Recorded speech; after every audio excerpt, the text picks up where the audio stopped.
बात बात में गुस्सा करने वाला लड़का। बहुत समय पहले की बात है। एक गांव में एक लड़का रहता। वह बहुत ही गुस्से वाला था। छोटी छोटी बातों पर अपना आपा खो बैठता और लोगों को भला बुरा कह देता। उसकी इस आदत से परेशान होकर एक दिन उसके पिता ने उसे किलों से भरा हुआ एक थैला दिया और कहा, अब जब भी तुम्हें गुस्सा आए तो तुम इस थैले में से एक कील निकालना और बाड़े में ठोक देना। पहले दिन उस लड़के को 40 बार गुस्सा आया और उतनी ही कीलें बाड़े में ठोक दी। पर धीरे धीरे किलों की संख्या घटने लगी। उसे लगने लगा कि कीलें ठोकने में इतनी मेहनत करने से अच्छा है अपने क्रोध पर काबू किया जाए। और अगले कुछ हफ्तों में उसने अपने गुस्से पर बहुत हद तक काबू करना सीख लिया।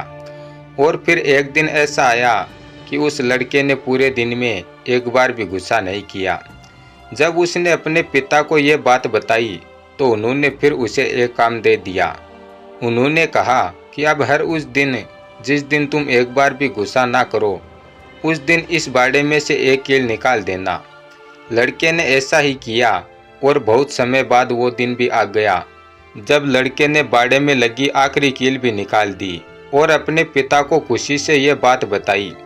तब पिताजी उसका हाथ पकड़कर उस बाड़े में ले गए और बोले, बेटे तुमने बहुत अच्छा काम किया है, लेकिन क्या तुम बाड़े में हुए इन छेदों को देख पा रहे हो? अब यह बाड़ा कभी वैसा नहीं बन सकता जैसा ये पहले था। जब तुम क्रोध में कुछ कहते हो तो वो शब्द भी इसी तरह सामने वाले व्यक्ति पर गहरे घाव छोड़ जाते हैं। इसलिए अगली बार गुस्सा करने से पहले सोचना जरूर।